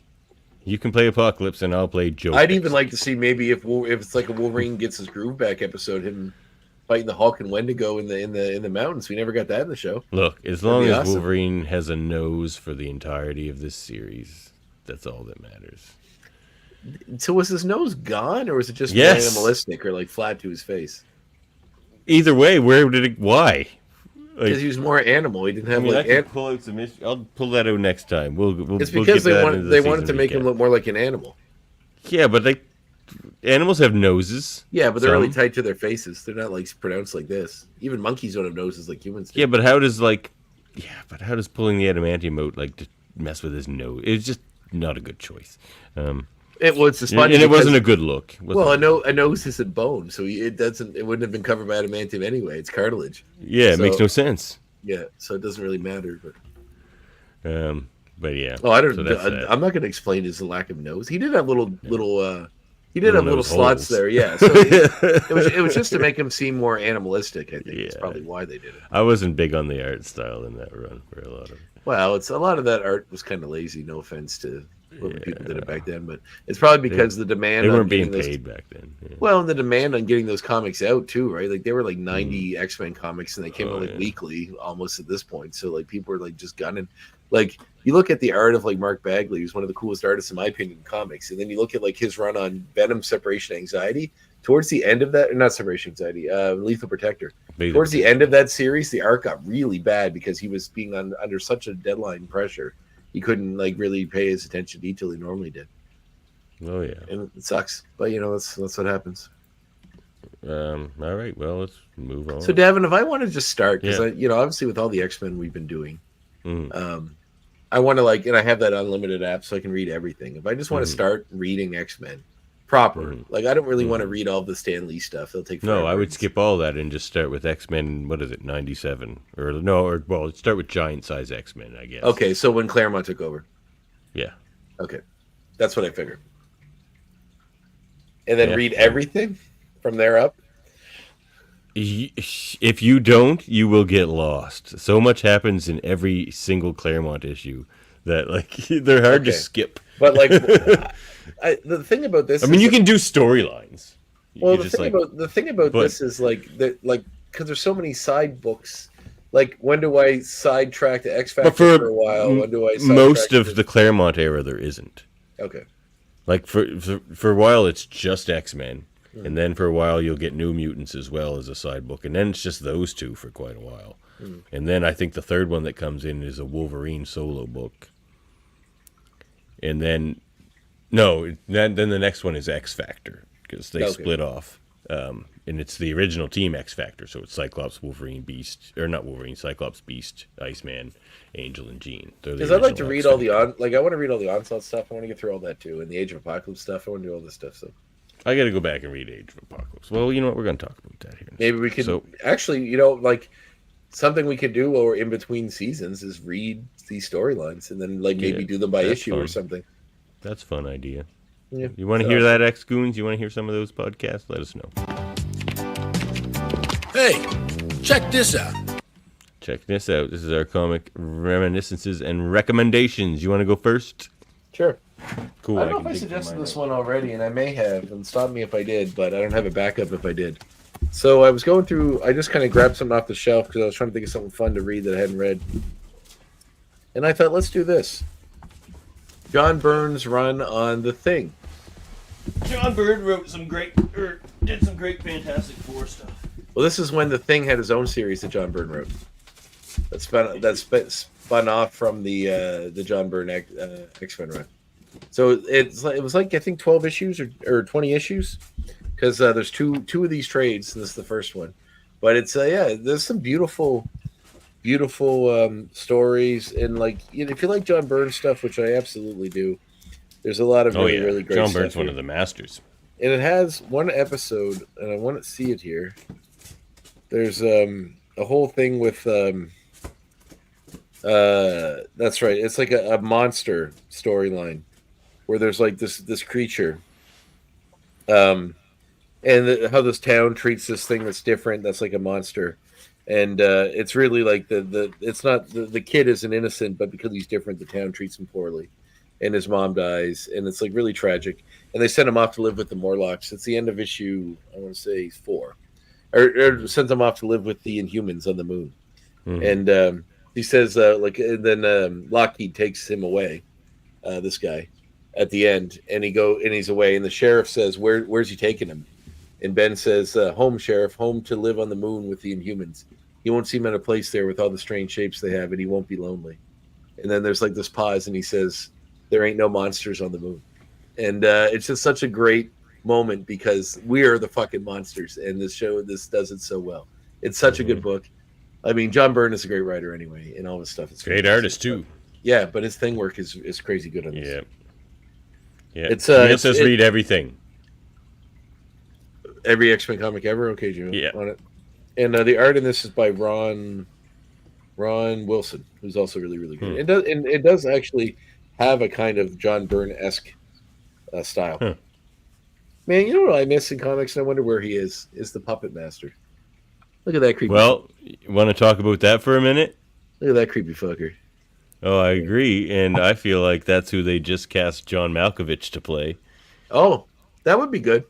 Wouldn't it? John Malkovich is the Puppet Master? That would be phenomenal. Like, I was kind of quite pumped for this Fantastic Four movie coming anyway. But with these casting announcements they've been making recently, well, you see who they cast as Galactus, or at least the voice of Galactus? Yeah, and what a voice he has. Yeah, he's perfect. What a voice. He's a perfect voice, actually. I couldn't think of it. I know Javier Bardem and like Liam Neeson were talked about, but this one is the one. I think his is perfect. If you ever watched The Witch, which is a fantastic movie, he's so good. He's so good in that. And he's in Game of Thrones and stuff. Yes, which I got to go back and rewatch that show. I didn't watch the last couple seasons, and it's skip the last one. Everybody says that, but I got to watch it all. I think I'm going to watch the last episode. Series. Really, it's just the last episode is a nightmare. But I'm just going to rewatch the whole series. And they also cast that guy from Cobra Kai, who I think is probably going to play Mole Man, and I'm super excited about that too, because Puppet Master and Mole Man, Paul Walter Hauser, Paul Thomas Hauser, Paul Walter Hauser, I think his name is. He's a good actor. He's not. Yeah, he's from a bunch of stuff before Cobra Kai. Well, I love Cobra Kai. He was nominated for like Best Supporting Actor, I think, for I, Tonya. He's really good in that the Tonya Harding movie. Yeah. He's so funny in that. Like that. I think I watched that. Yeah, I did watch that. He's the guy that organized to get her attacked, and he's such and he acts like he's like this big security wizard guy, and he's just a fucking idiot. That movie is so good at depicting how really dumb those people were and what they tried to do. Yeah. But he's also a professional. He's also a professional wrestler. Oh, is he? I was really hoping Paul Giamatti'd be Mole Man. I really like him. But anyway, maybe I want to see him I want to see him in a cool space character at some point. Make him some weird Shi'ar character. I really hope that this. I don't want them to be in a parallel universe. I want them to be mixing it up with the rest of the Marvel universe. So I don't know. I mean, I'm really happy about who they cast and what's going to happen. So I'm sure it'll be great. And the girl that plays the Silver Surfer, I don't know, will be cool too. So we'll see how that plays out. I'm surprised they didn't just make her Nova. Like the female Silver Surfer, essentially. It's not going to be female Silver Surfer. I mean, maybe it will be, and it'll be Shala Bal, but it's not going to be like this, gender swapped Nora and Rad. It'll just be a different character. And you can't say it. Nora and Rad. You don't know that. I'm positive on that. Okay. Like there's already, it just doesn't make sense when there's already been a female Silver Surfer that they can choose, like Shala Bal. That happened. They can. Well, it's also by recognition, name recognition too. True. Now, most people don't know who Shala Bal is. They don't know who Norin Rad is either. They know. They know what he looks like. I mean, they did have a whole. Yeah, they did. They had a whole movie already with him. Yeah, but I meant by name. It's called Rise of the Silver Surfer. They know Silver Surfer, but they don't know the name Norrin Rad. No one knows the name Norrin Rad. I do. Norrin Rad. I do. Yeah, he's awesome. One of my favorite characters. I think we should make a side trip and watch the fucking Silver Surfer series. It's on Disney Plus. It's Yeah, only well, 13 episodes. we got a lot of stuff we can do here. We're gonna have to talk about that now. Well, we got to finish the movies first. But I mean, I guess we got some time to talk. related. Yeah, we'll see. I mean, it should be. I don't know. I'm conflicted on where we should go next, but we'll still be here. We'll be doing something. Questions loves the format of our show. Well, we can just do the same show. Just put like X-rated the Silver Surfer Chronicles and just do that show as a 13-part series. I mean, we got like 2 years till the next thing comes out, or we do another X-Men cartoon, I guess. But yeah, I would kind of like to do something a little different. Yeah, you should do Spider-Man and His Amazing Friends because Firestar's on it and she's a mutant. Or the new Spider-Man, His Amazing Friends for kids, because I watch that with my daughter every day. Actually, my daughter, my 3-year-old, is obsessed with Spider-Man. I'm a very proud dad. Yeah, you're raising her right. She started watching 3 different Spider-Man shows now. She keeps wanting to go to a different one. She started watching Ultimate Spider-Man. She started watching Spectacular Spider-Man. Spectacular is probably the best Spider-Man cartoon ever. I don't know. I'm having trouble getting into it. You're crazy. I don't like the animation style. You're insane. You're a crazy man. Yeah, the animation style isn't as good as the others. It's like the story. Spider-Man mixed with Powerpuff Girls. No, it's better than that. But the story is really good. The story's fantastic. Yeah, it could be. I was getting into the story. If you can get beyond the way the style looks, I think it's my least favorite animation style. The best written Spider-Man cartoon for sure. Maybe we'll cover it. Maybe we'll cover it here on X-Rated, the Spider-Man review show. All right, so where are we off to now here? Oh, I know.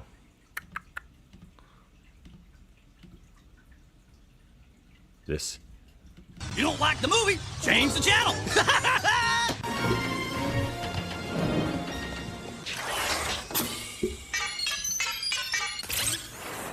My remote!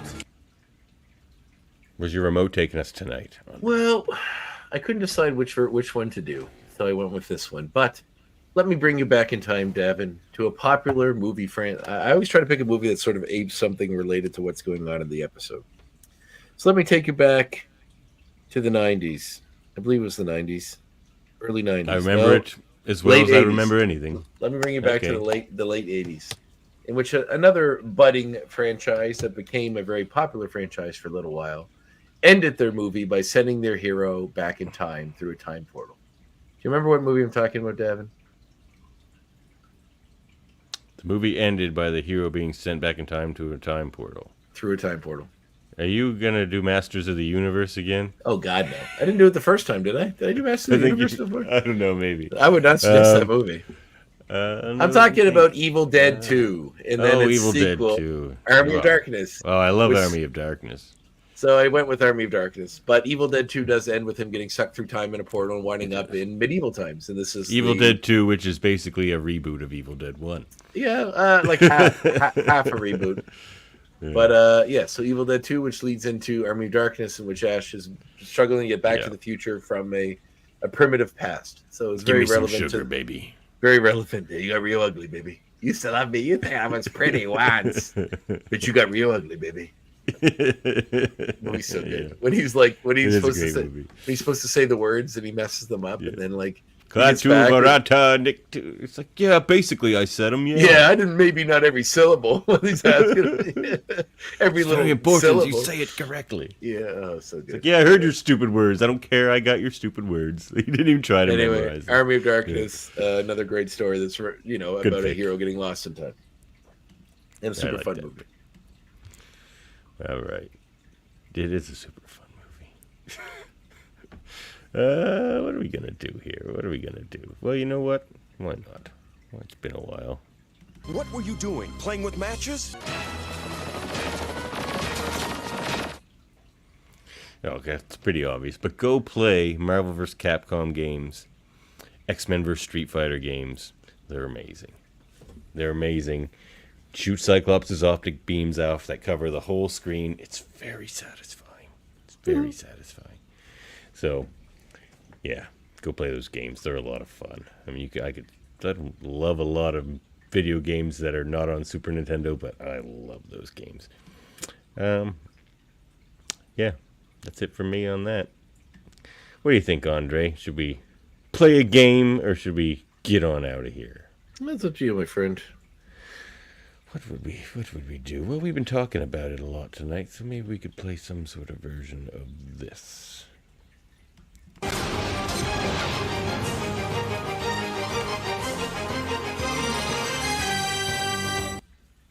X-casting. Well, we've been talking about a lot of casts with Puppet Master and all that stuff, so maybe we should try to cast something. All right. Now, what should that something be? That's the question. Well, if you were to say Bastion, I'd just say Theo James because he actually looks like him too. So, like, and he's so good. Just cast him. That's great. It should just be he actually looks. It'd be disappointing if it wasn't. He looks a lot like him in real life anyway. If you gave him the gray hair or whatever, like he would be fine. Yeah, that's great. So you don't even need to do that guy. No. Well, we'll skip that one then. Well, why don't you cast Apocalypse other than yourself in an MCU? Dwayne the Rock. Oh, is that? I'm kidding. Are you muted? I can't hear you. Hello. I can't hear you, Devin. Okay. You unplugged or something? All right. Who would I cast as Apocalypse? Well, it's gotta be someone with a good voice. Gotta be someone with a hulking. I guess, would he be CGI? I can't hear you still. Okay, Nod, would he be CGI? Apocalypse in your world? Shrug. All right. He's got to be a big actor. He's got to have some gravitas. He's got to have a good voice. Oh, you're back. Am I back? Hear you now. Yep. All right. And he can't be someone that we've seen in the Marvel Universe before. If they're casting The Rock, it's because they don't want to do him CGI. Would be my guess on that. I mean, The Rock's an okay actor, but he's an action star, not an actor. Yeah. His best role is in Moana. By far. Yes, he's great in Moana. Yeah, that's true. I'm trying to think of someone that has like would I do him? Yeah, Kevin Durant, the guy that played the Blob in Wolverine. He's a really good actor, and he's got a deep voice, and he's a big. And I just saw him in that Abigail. You're gonna have him play an Egyptian? Oh no, I guess we do. We should we have someone who's actually like Middle Eastern or African descent? Probably. That's what they did with The Voice. Apparently. I mean, I thought about Idris Elba, but he's already kind of been in the. He already is Heimdall, but like, God, he would have been good as Apocalypse, though. Actors with deep voices. Somebody like that. I mean, who else would be like that? Michael Clark Duncan would have been all right, I guess, when he was alive. Vin Diesel? No, not Vin Diesel. I like his voice. He would have a good voice for it, actually. And he's already been Groot, I suppose. This is a tough one. Because like you need someone who's actually like a solid actor. That has a good voice. It can be CGI though, so you just need the voice and the gravitas. Oh, okay. Well, if it's just the voice. Hey, you do it first, and I'll come back to you because I'm trying to. There's a few people I'm thinking of, and I got to look at them up who they are. Who do you have in mind? I don't know. Would he be like? They would put all tingy and stuff on his voice, like they did with Sinister, right? Like he has kind of a hollow metallic voice. Jeremy Irons would be pretty good. Just the voice. It was just the voice. True. I like him. I mean, and if it's just the voice, there's no reason why they can't use this cartoon fella if he does a good job of it. Peter Weller would be good too, actually. RoboCop. Peter Weller. He's got a good. I would like to see Peter Weller as an X-Men villain, but not Apocalypse. Let's do that. Let's cast Peter Weller. Let's do a reverse casting. All right, Peter Weller in the X-Men universe. You know, Peter Weller. You know, I think it could still be Christopher Britton, but Peter Weller would play a pretty cool Mr. Sinister. He's a bit too old now. He is too.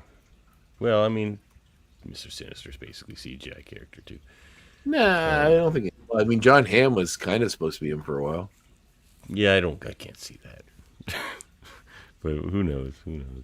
Well, it's a bit late now, I think. But at one point, I think he would have been all right. Jamil recommends Ash vs. the Evil Dead. So do I. I enjoyed. So that was a great TV show. It's a fantastic Yeah. TV show. There's some gross scenes too, like the butt thing. The butt thing. He's like he gets a cadaver stuck on his head through the butt. Oh yeah. Yeah, that was pretty gross. I'm trying to think of an act. There's some actor I can think of that has a really great voice. That I'm just. It's not. It's Keith David has a good voice, but I don't know if he'd be. He's probably too old for it now. I would like to see Apocalypse. Peter Weller as Great in Creed. Bit old. He's pretty played old that now. kind of character, and he played that kind of character in Star Trek before. Yeah, I suppose. He's going to be a bit old for everything that we could think of, really. He'd be cool in Spider-Man, like Alistair Smythe or something. I'm trying. You need someone with a good horror. It's got to be of a horror tinge. I'm still working on Apocalypse, but it's got to be something with a good horror tinge. Vincent Price. He's dead. Yeah. You know who actually is kind of whose voice acting work impressed me a little bit, especially in The Boy and the Heron, was Robert Pattinson. He's actually not a bad. He's actually a cool actor, and his voice work in that is very interesting. Oh, I know who Apocalypse is. Who? Dave Bautista. No, not Dave Bautista. He would be perfect if it wasn't for the fact that he's Drax already. Wouldn't. He doesn't have the range or gravitas. Oh, for fuck that. you. Okay, have you seen Blade Runner 2049? No. Watch that and then tell me he doesn't. Have you seen the cabin knock Is he at the good in cabin that? door? No. Watch that and tell me he doesn't. All right, well, we'll give you that one. I was about to say Javier Bardem actually. Actually, yeah. I would 100% be down for Since that. he didn't get Galactus, I think he would be a crazy, creepy. I 100% agree. Although, Okay. I mean, he's Hispanic, but I 100%. I know, agree but that he- Dave Bautista isn't from Egypt either. No, but and he's Hispanic as well. But and Batista's already been Drax. So yeah, I 100% agree. I think Bardem would be the perfect choice actually. I think it'd be. His voice He's acting, got the gravitas. Oh man, yeah, no, you nailed it. That's 100% correct. I can't even come up with something better. That's who it should be. All right, nailed it. Let's move on. I mean, Anton Chigurh is one of the most chilling villains in the history, if not the most chilling villain. I think he's more chilling than Hannibal Lecter, and that's saying something. Lecter's good, but there's been more chilling villains than Hannibal. Oh well, he really represents something entirely beyond human in that movie, which is fantastic. Well, that was fun. Yeah, we nailed it by the end. We did. We got there. It took a while, but we got there. It did take a while. All right, where are we at? Did you hear that? Nope. Oh no! Now I got to relaunch my sound effects because I had to relaunch my other volumes or audio stuff. So how about now? All I need now is for you to contact your students, Professor.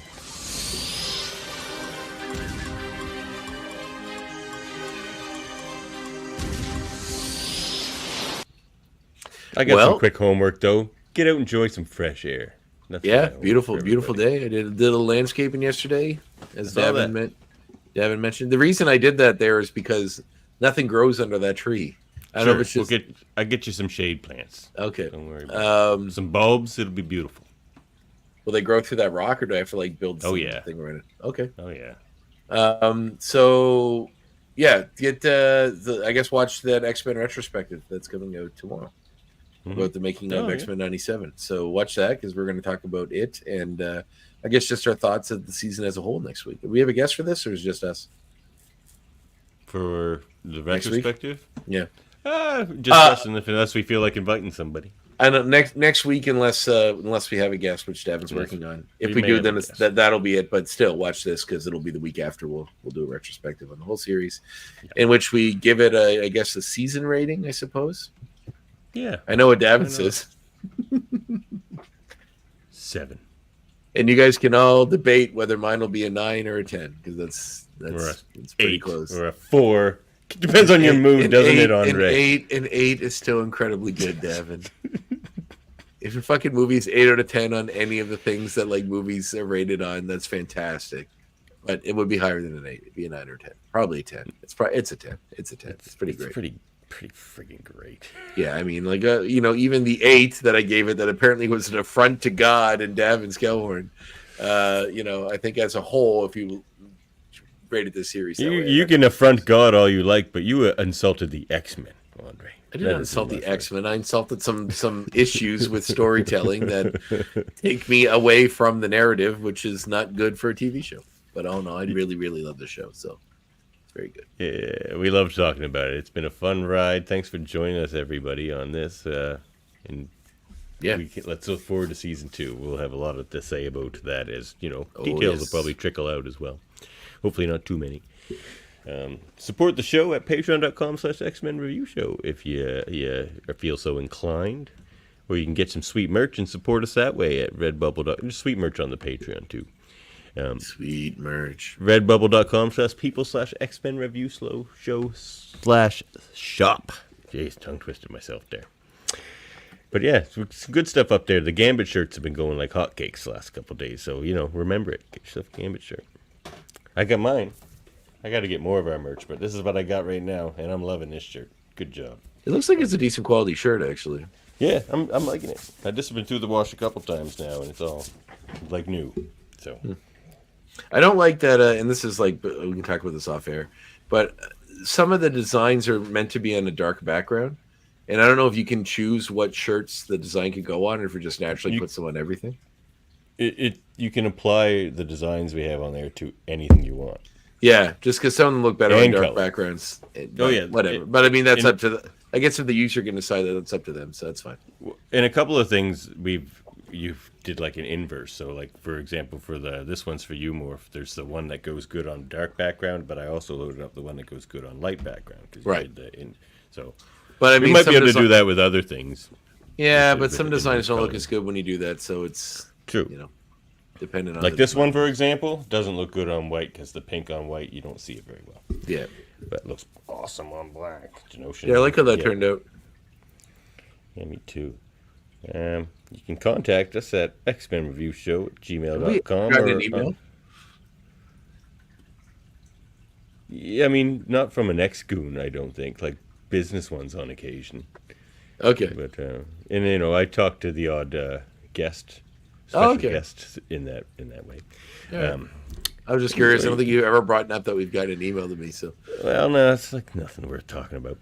But you can send us emails and I'll talk to them about Andre or about them to Andre. Like I got all these great articles. Yeah, I got these great ads for dick pills. So you hear about these? Enlarge your member. Swedish made a penis enlarger. And this Nigerian prince that wants to use our bank accounts to move some money and give us $1 million. That Nigerian prince should play Apocalypse. No way, Harry Burnham's got that locked up. Yeah, he does. That's a great idea. Or just join us on the live stream. Talk to us here. That's cool too. And you can follow us on YouTube, Facebook, Twitch, or find our audio-only version wherever you get your podcasts. And please like, review, and subscribe. And we are a member of the United Federation of Podcasts. But Andre, what is going on over at...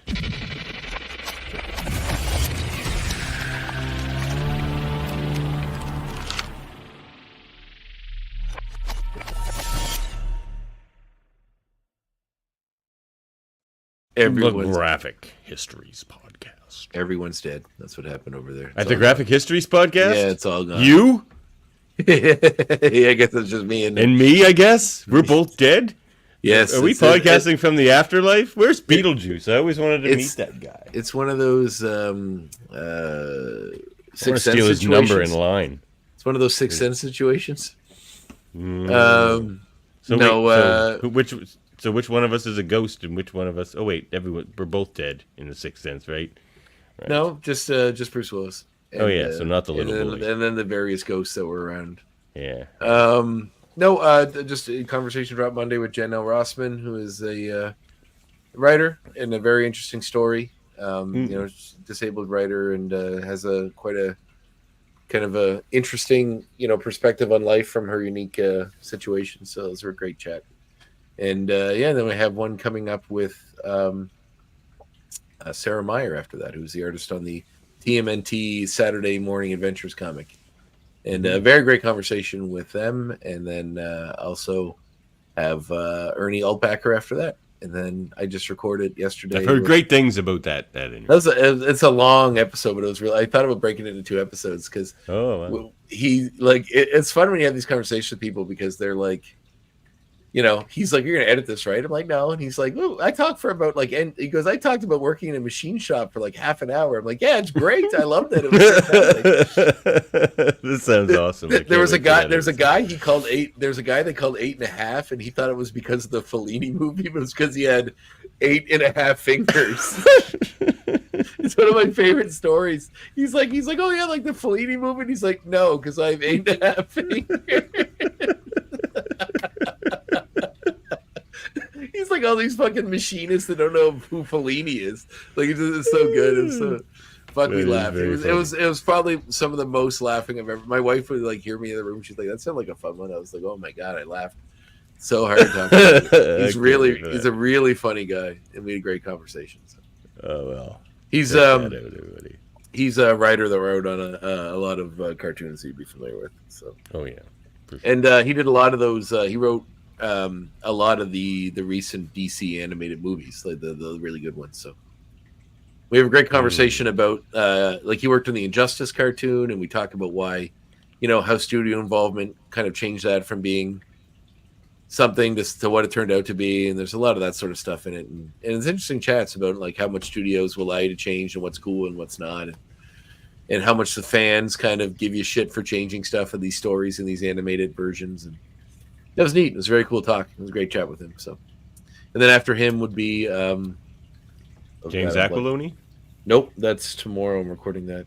Before him was one I meant to do a long time ago, but got rescheduled a couple times because of both of our schedules. It was it's right here. It's Keith Grakchow. Oh, right. It's after that. Right. Yeah. Very cool. Yeah, great chat with him. And then after that will be that's James Aquiloni is the one after that, I think.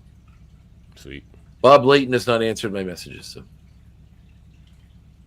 I tried. Well, also, Ron, as my grandmother would say. Ron Friends, I sent a message to as well because I really like his art, but he didn't answer either. So maybe someday. I think Ron Friends did answer my message one time. Really? Yeah, I'll let you know. There is hope that Paul Levitz will be a guest in the future. Hopefully so. He told me to get back to him in early July. So he was the writer of a lot of really cool DC comics, most notably the very famous Great Darkness saga from about Darkseid and the Legion of Superheroes. It's a very famous kind of comic. So, very Lots of fun stuff coming up on the graphic. Yeah, great chats, great talks, a lot going on. The best tag team of comics-related podcasts you'll find on the interwebs right here. X-Rated and the Graphic Histories podcast. We need to get so popular we just do this, Devin. Why can't we get there? Let's get there. I know, why? Come on. It takes enough of my time. Anyway. I know, me too. I was thinking about that. It's like it's a good thing it's a labor of love because I really do love it. It is. No, we have a good time here. And thanks for joining us, X-Goons. We'll catch you X time. X time.